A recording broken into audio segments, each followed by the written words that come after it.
Hello बच्चों, how are you. मैं Shakir sir आप सभी के बीच एक बार फिर से केमिस्ट्री क्लास में आप सब बच्चों का स्वागत करता हूं। तो बच्चों, आज हम क्लास 11 का एक बहुत ही इम्पोर्टेंट टॉपिक स्टडी करने जा रहे हैं। ये आपको जी मेंस के अंदर, क्लास 12 के अंदर और अदर जितने भी कम्पिटिटिव एग्ज़ाम होंगे उन सभी में आपको बहुत ज़्यादा हेल्प करने वाला है। तो आज हम स्टार्ट करते हैं from our topic mole concept. Mole concept की जब हम स्टडी करते हैं तो एक वर्ड आता है mole. What is the meaning of mole?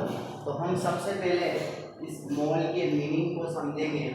Mole actual में होता क्या है? तो mole is a SI unit of amount of substance. Amount of substance यानी किसी सब्सटेंस के अमाउंट का मेजरमेंट करने के लिए हम जिस एसआई यूनिट को यूज में लेते हैं उसे हम मोल बोलते हैं। अब यहाँ जब भी हमें किसी केमिकल सब्सटेंस का अमाउंट मेज़र करना होता है तो जनरली हमें 1 मोल की रिक्वायरमेंट होती है। हमें 1 मोल की। तो 1 मोल की जो हमें रिक्वायरमेंट है, तो अगर हमें 1 मोल की वैल्यू पता है तो हम कितना भी अमाउंट जो है वो कैलकुलेट कर सकते हैं। जैसे हमें पता है 1 kg अगर हमारे पास है तो हम 1000 kg का वेट निकाल सकते हैं, 2000 kg का वेट निकाल सकते हैं। इसीलिए अगर हमारे पास 1 मोल का हमें अगर मेजरमेंट पता है तो हम किसी भी केमिकल सब्सटेंस का जो है वो अमाउंट इजीली कैलकुलेट कर सकते हैं। तो 1 मोल क्या होता है? 1 मोल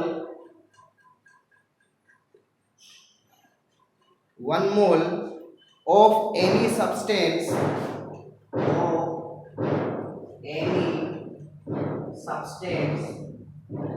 contain 6.023 into 10 to the power 3 units. 1 mole of any chemical substance contains 6.023 into 10 to the power 23 units। यानी इतनी यूनिट्स को हम 1 मोल कंसिडर करते हैं। तो इस यूनिट्स का इसे ही हम आवेगाद्रो नंबर से जानते हैं, क्योंकि ये नंबर जो है हमें आवेगाद्रो ने सजेस्ट किया है। तो इस नंबर को हम आवेगाद्रो नंबर लिख देते हैं 6.023 into 10 to the power 23 and A is equal to Avogadro number. इस आवेगाद्रो नंबर की हेल्प से हम किसी भी केमिकल सब्सटेंस का 1 मोल जो है मेजर कर सकते हैं। और अगर यदि हमारे पास 1 मोल मेजर हो जाता है तो उसको हम उसके जितने नंबर ऑफ मोल उसके अंदर होते हैं उससे कैलकुलेट कर उसका कंप्लीटली जो मेजरमेंट होता है उसको कैलकुलेट कर लेते हैं। तो यहाँ हमें ये एक नंबर है, इस नंबर से एक्चुअल में इसका मीनिंग क्या है कि कोई भी जो केमिकल सब्सटेंस हमारे पास है वो कुछ पार्टिकल से मिलकर बना हुआ होता है। तो कुछ पार्टिकल से मिलकर बना हुआ होता है। These particles may be atoms, may be molecules और मे बी आयंस। तो इसका मतलब मैं कह सकता हूँ अगर मेरे पास कोई 1 मोल केमिकल सब्सटेंस है तो इसका मतलब है इसके अंदर 6.023 into 10 to the power 23 या तो एटम्स होंगे। अगर मेरे पास 1 मोल कोई सब्सटेंस है तो इसका मतलब उस सब्सटेंस के अंदर इतना नंबर ऑफ मॉलिक्यूल्स हो सकता है, इतने मॉलिक्यूल्स हो सकते हैं, या इतने नंबर ऑफ हमारे पास आयन्स हो सकते हैं। सपोज करो हमारे पास एक आयनिक कंपाउंड है, तो इतने नंबर ऑफ आयन से अगर उसका एक मोल हमारे पास है, सपोज करो NaCl का हमारे पास एक मोल है, तो NaCl के एक मोल में इतने नंबर ऑफ आयन्स मौजूद होंगे, सोडियम आयन इतने होंगे, क्लोराइड आयन इतने होंगे। तो इस तरीके से एक मोल का मेजरमेंट करने से हमें उस कंपाउंड्स के अंदर या उस सब्सटेंस के अंदर हमें एक इतने नंबर होने का पता लग जाता है। तो इसी के बेसिस पर हम उसकी कैलकुलेशन जो है वो इजीली कर सकते हैं। मोल को जनरली हम n से रिप्रेजेंट करने वाले हैं, मोल को हम रिप्रेजेंट करते हैं n से। तो यहाँ हम मोल के कुछ जो है आपको फॉर्मूले बताने वाले हैं।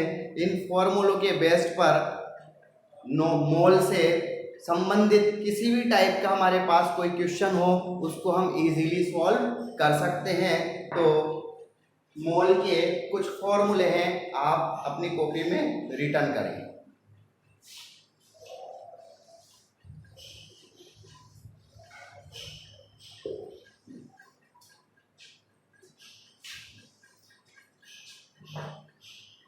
मोल रिप्रेजेंटेड बाय n, और n के हमारे पास 5 फॉर्मूले हैं।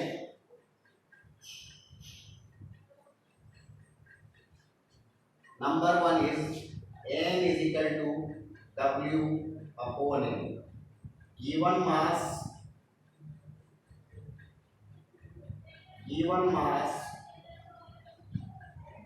या given weight upon molar mass,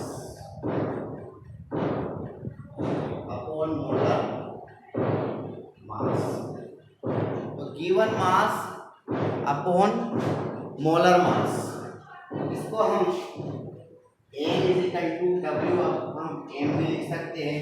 W is equal to given mass, m is the molar mass of that compound. अगर मॉलिक्यूल है तो मॉलिक्यूलर मास हम यहाँ लिख देते हैं, अगर हमारे पास एटम है तो हम यहाँ एटॉमिक मास लिख देते हैं। सपोज करो दूसरा एक मोल का फॉर्मूला आता है हमारे पास, n is equal to given number divided by Avogadro number. Given number हमारे पास कुछ भी हो सकता है, जो भी हमारे पास गिवन नंबर दिया जाता है उसको हम आवेगाद्रो नंबर से डिवाइड कर देंगे, तो हमारे पास नंबर ऑफ मोल निकल कर आ जाता है। एक तीसरा फॉर्मूला है, यदि आपको कोई गैस की कंडीशन दी जाती है और गैस की कंडीशन यदि आपको उस क्वेश्चन के अंदर मेंशन होता है एसटीपी और एनटीपी, अगर एसटीपी और NTP standard temperature pressure, normal temperature pressure question के अंदर अगर गिवन है, तो आप मोल निकालने के लिए आप जिस फॉर्मूले को यूज करोगे वो होता है n is equal to given volume of gas divided by 22.4 litre. Volume भी हमारा लीटर में होगा, 22.4 लीटर। इसके बाद सपोज करो हमें क्वेश्चन में मोलरिटी मेंशन है और उसका वॉल्यूम मेंशन है, तो मोलरिटी अगर हमारे पास मेंशन है और हमें उसका वॉल्यूम भी दिया गया है, तो m into v, m is the molarity and v is the volume। एक मोल का हम और फॉर्मूला निकालते हैं, जो कि आपने पढ़ा है PV is equal to nRT। ये हमारी आइडियल गैस इक्वेशन है, और आइडियल गैस इक्वेशन में यदि आपको प्रेशर दिया हुआ है, वॉल्यूम दिया हुआ है, टेम्परेचर दिया हुआ है, तो आप यहाँ मोल को इस फॉर्मूले से n is equal to PV upon RT से भी मोल को निकाल सकते हैं। तो ये हमारे पास मोल को निकालने के 5 फॉर्मूले हैं। इन 5 फॉर्मूले को आपको कंडीशनल अप्लाई करना होता है। आपको कंडीशन देखना पड़ेगा कि किस तरीके का कंडीशन आपको मोल का एक सही वैल्यू देने वाला है। तो यहाँ हम अगर मोल की बात करते हैं तो सपोज करो हमारे पास एक क्वेश्चन है, question number 1, find out the number of mole, find out the number of moles in H2SO4 in 4.9 gram of H2SO4। तो हमारे पास 4.9 ग्राम H2SO4 है और इसमें हमसे नंबर ऑफ मोल्स जो है वो पूछा जाता है। तो इस नंबर ऑफ मोल तो हम देखना पड़ेगा, गिवन डाटा हमें क्या दिया हुआ है, गिवन मास दिया हुआ है और H2SO4 दिया हुआ है। तो H2SO4 का हम मोलर मास जो है वो कैलकुलेट कर सकते हैं, मोलिकुलर मास कैलकुलेट कर सकते हैं। हाइड्रोजन का 1 होता है, सल्फर का 32 होता है, ऑक्सीजन का 16 होता है। अगर मैं टोटल वॉल्यूम इसका मोलर मास कैलकुलेट करता हूँ तो ये आता है 98 ग्राम। तो हम यहाँ क्या करेंगे, यहाँ फॉर्मूला लगाएंगे हम फर्स्ट वाला नंबर ऑफ मोल निकालने के लिए, गिवन मास अपॉन मोलर मास। गिवन मास हमें 4.9 दिया गया है एंड मोलर मास इज 98, 1/20। इसको आगे सोल्व करेंगे 0.0 और 5 टाइम जाएगा, इतने नंबर ऑफ मोल्स हमारे पास निकल कर आ जाएंगे। तो इसका मतलब मोल की कोई मोल जो है यूनिट लेस होता है, इसकी कोई यूनिट नहीं होती है। तो इस तरीके से हम किसी भी कंपाउंड के अंदर जो हमें गिवन डाटा दिया हुआ है उसको मोल की फॉर्म में कैलकुलेट कर लेते हैं। और अगर हमें एक बार मोल मिल जाए तो मोल के बेस पर हम ये बता सकते हैं कि उसके अंदर कितने नंबर ऑफ एटम होंगे, कितने नंबर ऑफ मॉलिक्यूल्स होंगे, कितने नंबर ऑफ आयन्स होंगे। ये सब कैलकुलेट करने से पहले हमें एक चीज कैलकुलेट करनी पड़ेगी, वो है नंबर ऑफ मोल। एक दूसरा क्वेश्चन हम इस पर लेते हैं।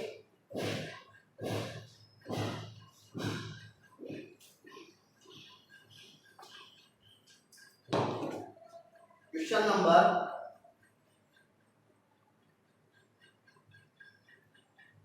2,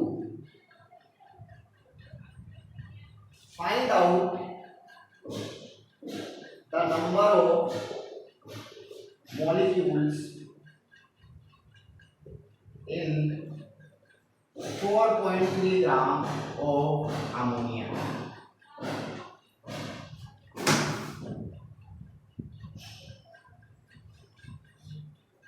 यहाँ हमसे पूछा जाता है find out the number of molecules in 4.3 gram of ammonia. तो अगर वो हमसे मोलिक्यूल्स पूछता है या एटम्स पूछता है या आयंस पूछता है तो सबसे पहले हमें मोल्स को फाइंड आउट करना पड़ेगा। तो सबसे पहले हमें इसके अंदर मोल्स निकालने पड़ेंगे। मोल्स हमारे पास है गिवन मास अपॉन मोलर मास 4.3 और मोलर मास, अमोनिया का मोलर मास निकालें तो नाइट्रोजन का 14, हाइड्रोजन का 1, 3 हाइड्रोजन है तो +3, तो 14 + 3 टोटल 17। ये 17 हमने इसका नंबर यहाँ रख दिया और इसको हमने सोल्व कर लिया, कैलकुलेशन इजी हो जाए इसलिए यहाँ हम 3.4 ग्राम ले लेते हैं। 3.4 तो ये हमारे पास कितना हो जाएगा,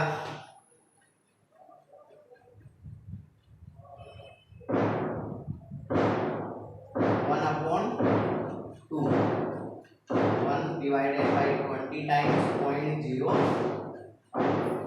ये हमारे पास नंबर ऑफ मोल निकल कर आ जाता है।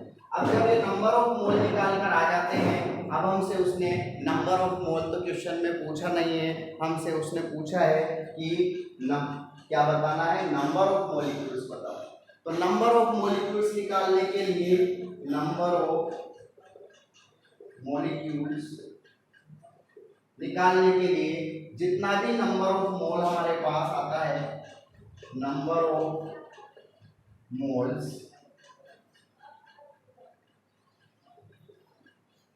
Is divided by Avogadro number. इसको हम आवेगाद्रो नंबर से मल्टीप्लाई कर देते हैं तो हमारे पास क्या निकल कर आ जाएगा, नंबर ऑफ मॉलिक्यूल्स निकल कर आ जाएगा मोल्स 0.05, आवेगाद्रो नंबर है हमारे पास 6.023 into 10 to the power 20। This number suggests the number of molecule in 3.5 gram of ammonia. तो इसका मतलब ये नंबर 3.5 ग्राम अमोनिया के अंदर हमें नंबर ऑफ मॉलिक्यूल बता है। इसी क्वेश्चन में सपोज करो वो आपसे मॉलिक्यूल ना पूछकर एटम्स पूछ लेता है, find out the number of atoms. क्या पूछा उसने, मॉलिक्यूल्स को हटा देते हैं या कर देते हैं हम एटम्स। तो find out the number of atom in 3.4 gram of ammonia. Suppose करो जो एटम पूछता है तो सबसे पहले मैंने आपको बताया नंबर ऑफ मोल निकालना होगा, नंबर ऑफ मोल निकालने के बाद नंबर ऑफ मॉलिक्यूल निकालना पड़ेगा और मॉलिक्यूल के अंदर देखना पड़ेगा कितने पार्टिसिपेटिंग एटम हैं।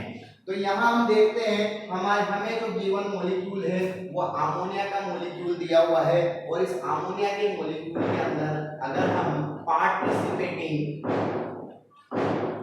एटम देखते हैं तो ये नाइट्रोजन 1, हाइड्रोजन 3, टोटल यहाँ पर 4 पार्टिसिपेटिंग एटम मौजूद है। तो जो भी हमारे पास ये मॉलिक्यूल्स निकल कर आया है, जितने नंबर ऑफ मॉलिक्यूल्स निकल कर आए उसको पार्टिसिपेटिंग एटम से मल्टीप्लाई कर देते हैं तो नंबर ऑफ एटम निकल कर आ जाते हैं 10। तो 0.05 into 6.023 into 10 to the power 23 into participating atom 4. This is the number of atoms। ये हमारे पास नंबर ऑफ एटम्स निकल कर आ जाते हैं। सपोज करो इसी क्वेश्चन के अंदर वो आपसे कहता है कि अमोनिया के पास नंबर ऑफ इलेक्ट्रॉन बताओ। क्या पूछा है हमसे, number of electrons. Find out the number of electrons in 3.4 gram of ammonia. तो 3.4 ग्राम ऑफ अमोनिया के अंदर हमें जो है नंबर ऑफ इलेक्ट्रॉन बताने हैं। तो नंबर ऑफ इलेक्ट्रॉन निकालने के लिए number of electrons, number of electron निकालने के लिए हमें देखना पड़ेगा कि इस मॉलिक्यूल के कितने एटम हैं और पर एटम के पास कितने नंबर ऑफ इलेक्ट्रॉन मौजूद हैं। तो नाइट्रोजन के पास यहाँ देखते हैं हम, नाइट्रोजन का एटॉमिक नंबर 7 होता है, इट मींस इसके पास 7 इलेक्ट्रॉन मौजूद है। हाइड्रोजन का एटॉमिक नंबर 1 होता है, इसका मतलब इसके पास 1 इलेक्ट्रॉन है और टोटल यहाँ पर 3 हाइड्रोजन है तो टोटल 3 और प्लस 7 यानी यहाँ इसके पास टोटल 10 इलेक्ट्रॉन मौजूद है। तो यहाँ हम नंबर ऑफ इलेक्ट्रॉन निकालने के लिए अब हमें सबसे पहले नंबर ऑफ मोल निकालना पड़ेगा, फिर नंबर ऑफ मॉलिक्यूल्स निकालने पड़ेंगे, फिर नंबर ऑफ एटम्स निकालने पड़ेंगे और उन एटम्स के पास कितने नंबर ऑफ इलेक्ट्रॉन है उसको उससे मल्टीप्लाई कर देंगे तो हमारे पास नंबर ऑफ इलेक्ट्रॉन्स निकल कर आ जाते हैं। तो ये हमारे पास 0.05, 6.023 into 10 to the power 23, Avogadro number into 4 into 10. This is number of electron in 3.5 gram of ammonia, यानी 3.5 ग्राम ऑफ अमोनिया के पास कितने नंबर ऑफ इलेक्ट्रॉन हो सकते हैं। सपोज करो आपसे इलेक्ट्रॉन की जगह प्रोटॉन पूछ लिया तो आपको जितने नंबर ऑफ इलेक्ट्रॉन होंगे उतने ही नंबर ऑफ प्रोटॉन होंगे, क्योंकि किसी भी एटम के पास नंबर ऑफ इलेक्ट्रॉन और नंबर ऑफ प्रोटॉन तो सेम होते हैं। But remember number of neutron may be same और number of neutron may be different, because number of neutron किसी एटम के लिए, किसी एटम में नंबर ऑफ न्यूट्रॉन सेम हो सकते हैं या डिफरेंट हो सकते हैं। तो आपको देखना पड़ेगा नंबर ऑफ न्यूट्रॉन निकालने के लिए आप केयरफुली आपको चेक करना पड़ेगा कि इसमें नंबर ऑफ, इसके लिए तो नंबर ऑफ, आप नाइट्रोजन में तो नाइट्रोजन का तो एटॉमिक नंबर 14 होता है, एटॉमिक नंबर 7 होता है, एटॉमिक मास 14 होता है। तो यहाँ तो हम इसके अंदर हम न्यूट्रॉन निकालें तो 7 ही आएगा। हाइड्रोजन का कितना होता है बच्चों? हाइड्रोजन के पास तो कोई न्यूट्रॉन होता नहीं है। तो यहाँ पर जब आपसे अगर न्यूट्रॉन 0 होता है इसके पास, तो इसका मतलब ये हुआ कि अगर हमें नंबर ऑफ न्यूट्रॉन पूछेगा, क्या पूछेगा इसमें? नंबर ऑफ न्यूट्रॉन्स पूछेगा। तो यहाँ पर हम 10 से मल्टीप्लाई ना करके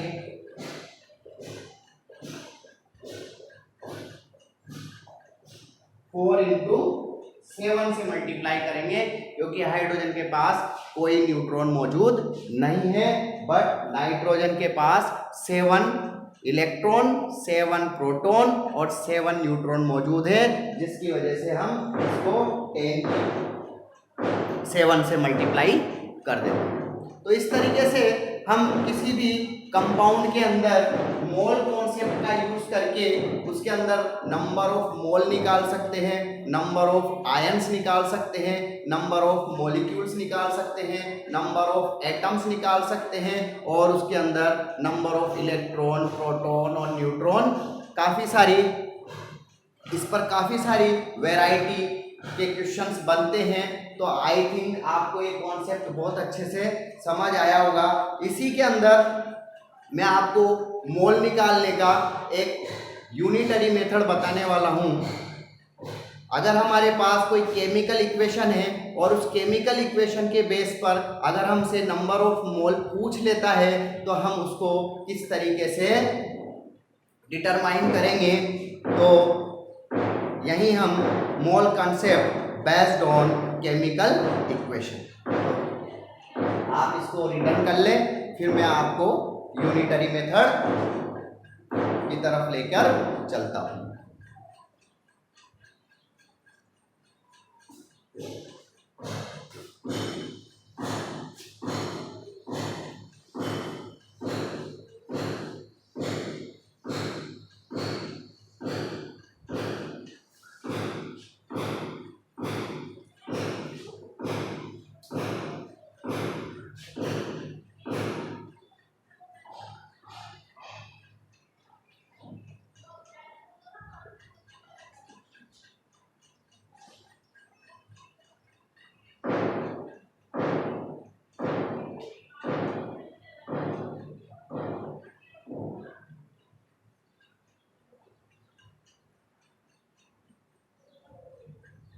mole concept based on chemical equation, इसी को हम यूनिटरी मेथड भी कहते हैं।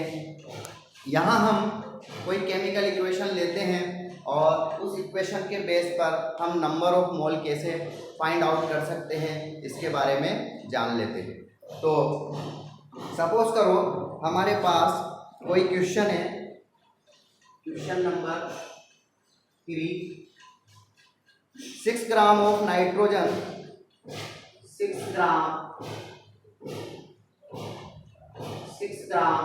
of nitrogen react with hydrogen,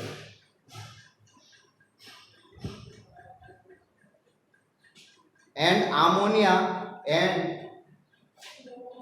how much amount of ammonia is formed। तो यूनिटरी मेथड अप्लाई करने से पहले मैं आपको बता दूं कि जब भी आप कोई यूनिटरी मेथड अप्लाई करोगे तो फर्स्ट आपको जो भी आपको क्वेश्चन के अंदर इक्वेशन दिया हुआ होगा उसको बैलेंस करके लिखना होता है। तो हम सबसे पहले इस नाइट्रोजन और हाइड्रोजन से अमोनिया का फॉर्मेशन करेंगे और इसको इस केमिकल इक्वेशन को हम बैलेंस करते हैं। तो सबसे पहले हमारा जो होगा balance, write down balance chemical equation, balance chemical equation. तो यहाँ हम नाइट्रोजन, हाइड्रोजन और ये बनता है हमारे पास अमोनिया। इसको हम जब बैलेंस करते हैं तो सबसे पहले हम नाइट्रोजन को बैलेंस करेंगे। नाइट्रोजन के यहाँ 2 एटम है, यहाँ नाइट्रोजन का 1 एटम है, इसका मतलब यहाँ नाइट्रोजन के 2 एटम करने होंगे तो यहाँ 2 लगेगा, हाइड्रोजन 6 हो जाएगा तो यहाँ हम 3 लगा। तो ये इस तरीके से हम सबसे पहले लेफ्ट हैंड साइड पर और राइट हैंड साइड पर जितने नंबर ऑफ एटम्स और जितने नंबर ऑफ आयंस होते हैं उनको बैलेंस कर लेते हैं। बैलेंस करने के बाद ये जो नंबर हमारे पास आता है,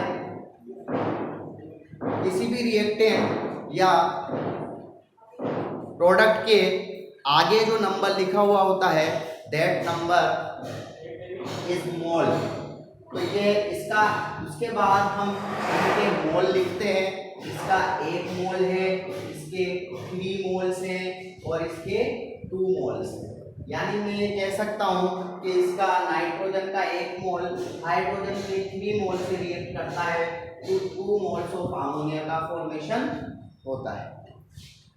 यहाँ नंबर ऑफ मोल को रिएक्टेंट और प्रोडक्ट के आगे लिखा जाता है।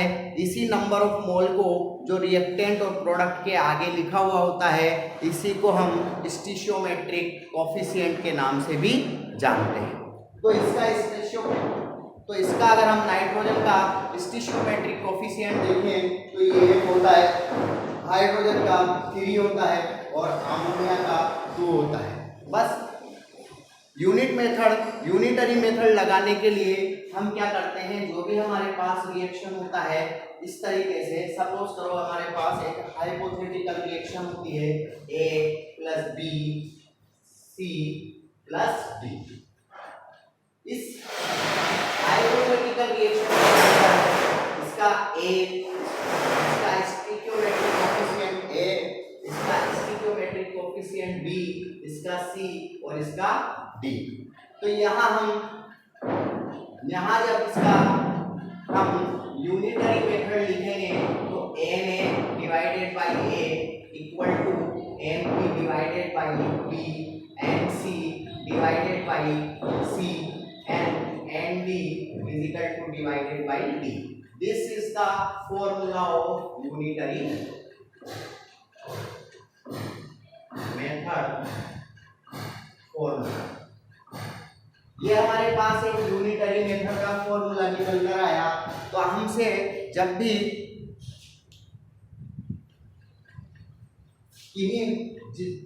हमसे वो पूछता है तो जिसके बीच में हमें रिलेशन देखना होता है उसके बीच में हम रिलेशन लगा देते हैं। जैसे यहाँ हमें रिलेशन दिया हुआ है, इस क्वेश्चन के अंदर 6 ग्राम नाइट्रोजन दिया हुआ है, 6 ग्राम नाइट्रोजन दिया हुआ है और पूछ रहा है how much ammonia is 4।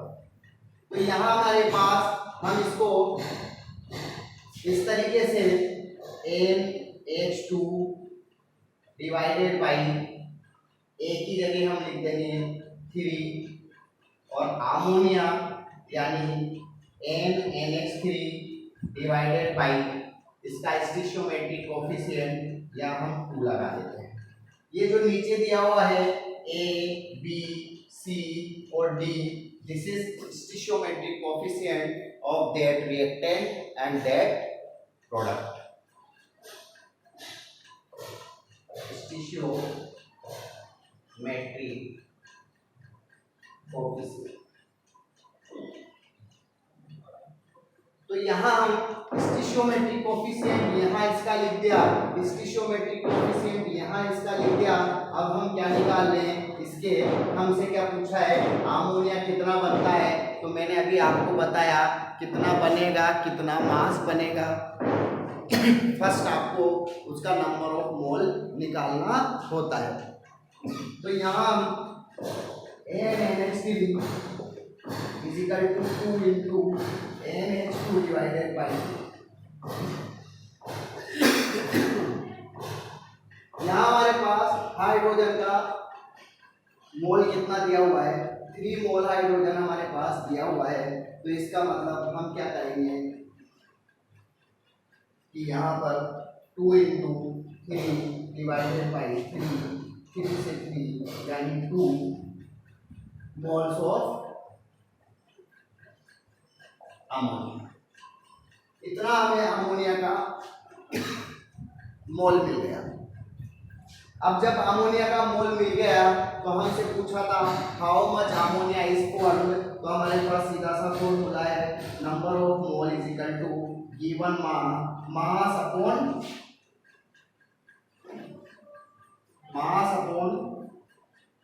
Given mass upon molar mass.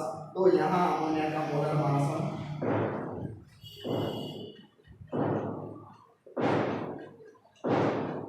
Molecular mass